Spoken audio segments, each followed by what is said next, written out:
Bonjour à tous, bienvenue, c'est Amaï. Je suis ravie de vous retrouver pour une vidéo luxe suite à certaines demandes et suite aussi à ma demande parce que j'aime bien vous présenter ceci. J'ai deux articles à vous présenter. J'ai mon retour d'expérience de mauvaise et une bonne expérience d'achat de luxe seconde main. Je vais vous donner aussi des conseils qu'il faut prendre en compte lorsque vous allez acheter un produit, comment éviter de se faire arnaquer et comment trouver le bon prix.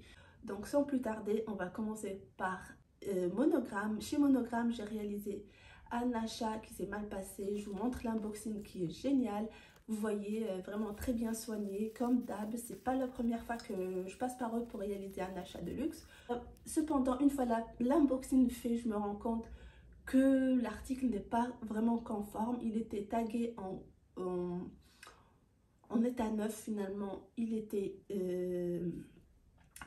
pas neuf. Il y avait des taches, il y avait des choses qui se décollaient. Donc j'ai fait appel au service après-vente qui m'a ensuite proposé d'échanger l'article, mais l'article n'était pas disponible. Donc il fallait soit attendre, mais entre-temps, tellement j'étais frustrée, je suis allée sur un autre site. Sur Google tout simplement, j'ai cherché l'article, je n'en trouvais pas. À un moment, j'avais un lien eBay, je me suis dit why not. J'ai été regarder, j'ai contacté le vendeur, j'ai vérifié avec lui comme quoi l'article il était authentique, le prix il était très bas, mais c'était une enchère, donc il fallait 4 ou 5 jours pour suivre l'enchère. Et c'est là où j'ai pas lâché, je suis restée jusqu'à la dernière minute. J'ai enchéri une première fois quand j'ai découvert l'article et une fois que j'ai validé les échanges avec le vendeur, mais j'ai attendu, j'ai suivi juste la vente jusqu'à quelques heures après la clôture de la surenchère et c'est là où j'ai surenchéri pour avoir l'article beaucoup, quand je dis beaucoup, c'est beaucoup moins cher que ce que j'avais payé chez Monogram. Sur Monogram, ils m'ont restitué mon argent, ils m'ont remboursé. Et puis voilà, donc finalement c'était une mauvaise surprise, mais qui m'a permis d'avoir un article en meilleures conditions et beaucoup moins cher. Donc Monogram, c'est une grande structure. C'est pas la première fois que je passe par eux. J'ai eu des bonnes expériences, de très bonnes expériences auparavant. C'est la première fois que ça se passe pas très bien, mais c'est pas pour autant que je ne retournerai pas ou je ferai pas appel à leur service. Donc voilà, je vous présente l'article. Il s'agit de ce multi-pochette Chanel. Si vous me suivez sur Instagram, vous l'aurez certainement vu. Donc on a une pochette ici où l'iPhone 12 Pro rentre bien dedans, un porte-carte, on arrive à mettre des choses dedans, ici des AirPods, de la monnaie, la clé de voiture, etc. Ce qui est bien, donc on a le cuir un peu, c'est pas matelassé, mais on a le quadrillage. On a une chaîne bicolore, le vieux gold et le... c'est quoi? Et l'argenté est par ici, donc ce qui est cool. Et on a l'inscription Chanel en doré ici sur le cuir au niveau des épaules. Donc vous pouvez le porter comme ceci et vous pouvez le porter comme cela ou l'inverse. Donc c'est un article que j'aime beaucoup, que à chaque fois il revient chez Monogram et à chaque fois je le loupais, mais je suis vraiment bien contente d'avoir fait une très bonne affaire. Donc, grâce à cette mauvaise qui m'a induit en bonne expérience, j'ai continué à checker eBay. Et c'est vrai, ça peut être un piège. Donc, attention. Du coup, il y a plusieurs enchères, luxe, hein, mais bien sûr, des vendeurs, il faut faire attention.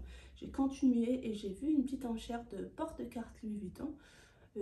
L'enchère, elle a commencé tellement bas que...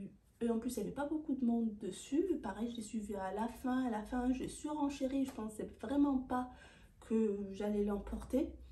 Et finalement, c'est là où vraiment c'est un conseil que je vous donne. Ne surenchérissez pas si vous n'êtes pas sûr que vous voulez l'article ou que vous n'avez pas préalablement contacté le vendeur ou que vous n'avez pas très bien lu la description ou que vous ne lui avez pas tout simplement demandé plus de détails ou plus de photos. Quand vous achetez là j'ai fait tout ça pour l'article Chanel qui n'avait pas le même tarif, mais qui m'importait vu ma mauvaise expérience du début. Je voulais vraiment m'assurer qu'il était en état neuf comme inscrit. Là sur le Louis Vuitton, je me suis vraiment précipitée et c'était pas bon.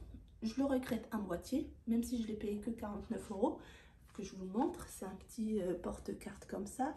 Il est en bon état, je l'utilise depuis quelques jours, j'ai bien mis mes cartes dedans. Après, l'état, il est vraiment d'occasion, il est vraiment, ça doit dater de plusieurs années.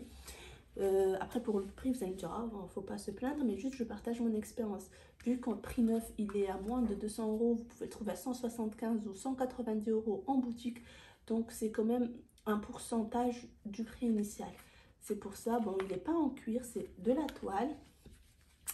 Je vais vous rapprocher pour voir l'état ou insérer des photos pour vous montrer l'état du porte-carte. Donc on a ici les coins qui sont très usés, de l'autre côté pareil, et là les coins, voilà. Après c'est ça, il faut vraiment faire attention que vous achetez sur Vinted, sur Dressing, peu importe où vous achetez, demandez, n'hésitez pas, le vendeur est là pour ça. Moi vendeuse, je suis sur Vinted, je vends aussi des articles de luxe comme des articles de grande distribution, de grandes marques. Si la personne me demande des photos, c'est avec plaisir. Je veux vendre, donc pour acheter aussi, c'est pareil. Donc pour récapituler, j'ai réalisé 2 achats. Mauvaise expérience qui m'a dû une bonne expérience.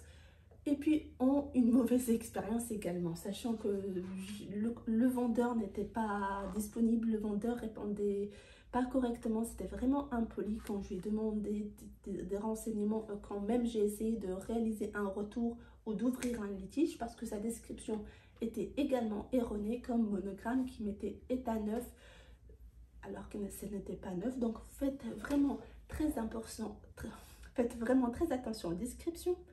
Demandez des photos, demandez l'authenticité des articles, important, vraiment. Sinon, pensez à la revente. Si vous voulez plus tard revendre votre produit pour prouver qu'il est authentique, il vous faudra une preuve. Sinon, l'article perdra de sa valeur et ainsi perdra du prix. Donc voilà. Réalisez vos paiements par PayPal. Ça, c'est important. Sachez que même PayPal propose un paiement en 4 fois. C'est la raison secondaire, c'est pas la plus importante. Je vais revenir. Donc, même si un article vous plaît et que vous n'avez pas tout de suite toute la somme, vous pouvez payer en 4 fois. Mais vous avez une protection PayPal. Si vous avez un litige, si la personne vous a envoyé un produit non authentique ou un article faux, vous avez la protection PayPal, vous ouvrez un litige, etc.